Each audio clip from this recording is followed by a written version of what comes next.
हमारे साथ दिनेश शर्मा इस वक्त दिल्ली में मौजूद हैं, उनसे बातचीत करेंगे। सर, आज एक अहम बैठक होने जा रही है उत्तर प्रदेश के, जिस तरह से सरकार का गठन होना है, क्या कुछ मुद्दे रहेंगे इस बैठक के दौरान? नहीं नहीं, बैठक का एजेंडा तो मुझे पता नहीं है, लेकिन बीजेपी के सामान्य प्रक्रिया है कि जब चुनाव होने वाला होता है, चुनाव हो जाता है या चुनाव नहीं भी होता है, तो कार्यों में का जो परीक्षण है, विश्लेषण करने की प्रक्रिया सतत कार्यकर्ताओं के बीच में भी, पदाधिकारियों के बीच में होती रहती है। तो एक सामान्य प्रक्रिया है ये। सर, ये भी कहा जा रहा है कि मंत्रिमंडल का गठन होना है, कौन कौन से मंत्री शामिल होंगे, साथ में उत्तर प्रदेश में एमएलसी के चुनाव भी होने वाले हैं, उसको लेकर भी बैठक में चर्चा होगी। मुझे इसका एजेंडा नहीं पता, लेकिन ये तो सभी जानते हैं कि एमएलसी के भी चुनाव हैं और मंत्रिमंडल भी बनना है। लेकिन ये सारा काम केंद्रीय नेतृत्व को करना होता है। समय के अनुसार जो कार्यकर्ता योग्य है उसका चयन वो करते हैं, लेकिन जिसका चयन नहीं होता इसका मतलब नहीं कि वो अयोग्य है, क्योंकि सीमित संख्या में लोगों को चयन करना होता है। तो उसमें क्षेत्रवार विषय होता है, उसमें व्यक्तिगत हर वर्ग का प्रतिनिधित्व हो, हर व्यक्ति के अभिरुचि के अनुसार उसको कार्यों का विभाजन हो, और सबसे बड़ा होता है कि संकल्प पत्र को हम कैसे पूरा करें। बीजेपी अक्षरशः अपने संकल्प पत्र को पूरा करने की प्रक्रिया हमेशा करती आई है, और 2017 में जो हमने संकल्प पत्र किया था उसको एक एक अंश को हमने पूरा किया है। इसी कारण जनता ने हमको दोबारा चुना है। सर, विपक्ष जो है वो अब आरोप लगा रहा है, पहले जब काउंटिंग नहीं हुई थी तब ईवीएम के प्रमुख हो रहे थे।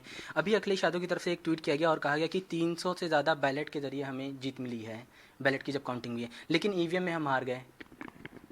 देखिए, अभी आंकड़ों का सच क्या है तो विश्लेषण करने पर ही पता चलेगा, क्योंकि आपने अभी तत्काल बताया है।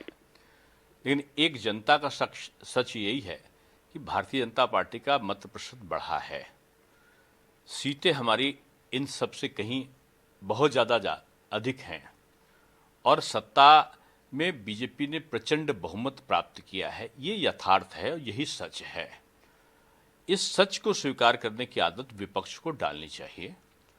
विपक्ष को हार के नए बहानों को बोलकर उसे वो जीत में परिवर्तित नहीं कर सकता।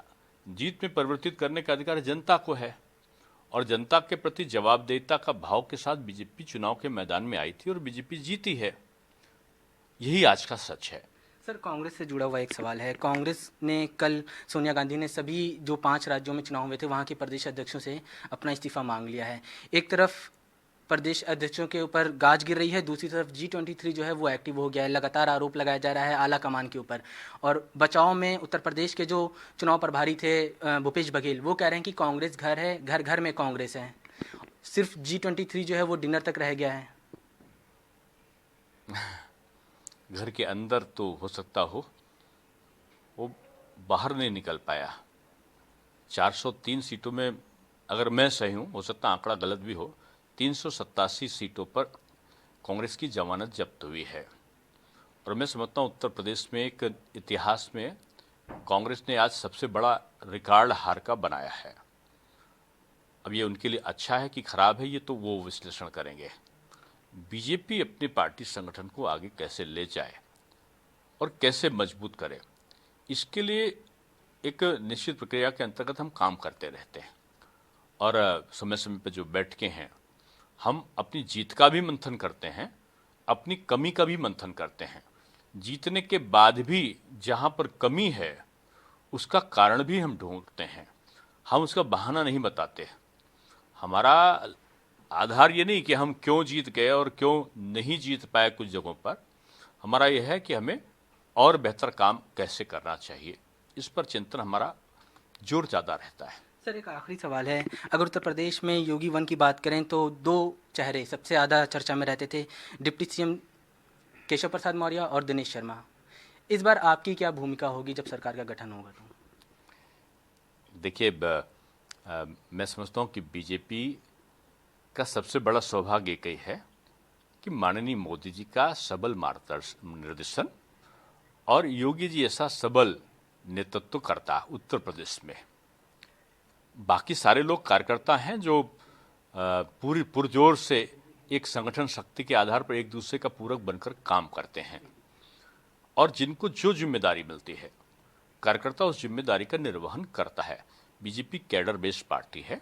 बीजेपी में मैं नहीं चलता, बीजेपी में हम चलता है और हम मिलकर प्रयत्न भी करते हैं और प्रयत्नों को जनता के सिरे से लेकर उसमें प्रविष्ट होने तक, उसके कार्यों के निष्पादन तक हम प्रयत्नशील रहते हैं।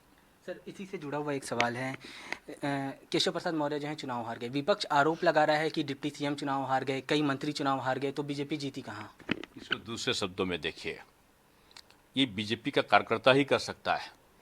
आपका चैनल रहा होगा, जिस दिन की वहाँ पोलिंग हो रही थी उस दिन भी वो दूसरे को प्रत्याशी को जीत दिलाने के लिए वो अपनी सभा कर रहे थे, तो आप उसका भी विश्लेषण करिएगा।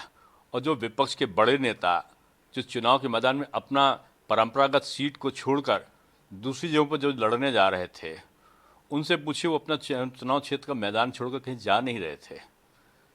एक कार्यकर्ता का भाव जो होता है, एक संगठनकर्ता का कौन भाव होता है, वो आप उनसे सीखने की जरूरत है, हमारे बीजेपी के नेताओं से।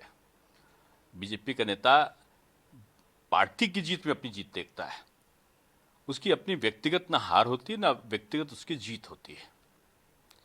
बीजेपी की जीत और कार्यकर्ताओं को दिए गए आश्वासन के आधार पर उन कार्यों का संपादन, यही उसकी विजय का आधार होता है। बीजेपी का कार्यकर्ता ना तो जीतता है ना तो हारता है, नेतृत्व की नीति और सिद्धांत जीतते हैं और जो विपक्ष के गैर जरूरी मंसूबे होते हैं वो हारते हैं। सर, बस ये आखिरी सवाल है कि शपथ ग्रहण समारोह कब होगा? होली के बाद? अभी तो केंद्रीय नेतृत्व तय करेगा। जब भी वो बैठेंगे प्रदेश के साथ में, तब वो उसको निर्णय करेंगे। इसकी जानकारी मुझे नहीं है। चलिए, हमसे बात करने के लिए शुक्रिया। तो ये थे उत्तर प्रदेश के डिप्टी सीएम दिनेश शर्मा, जिनका कहना है कि बीजेपी के किसी भी नेता की अपनी हार नहीं होती, वो अपनी जीत और हार को पार्टी के रूप से, नज़रिए से देखता है। अगर पार्टी जीतती है तो उसकी जीत है, पार्टी हारती है तो उस नेता की भी हार है। कैमरा पर्सन राहुल के साथ अवैध उस्मानी, भारत समाचार, दिल्ली।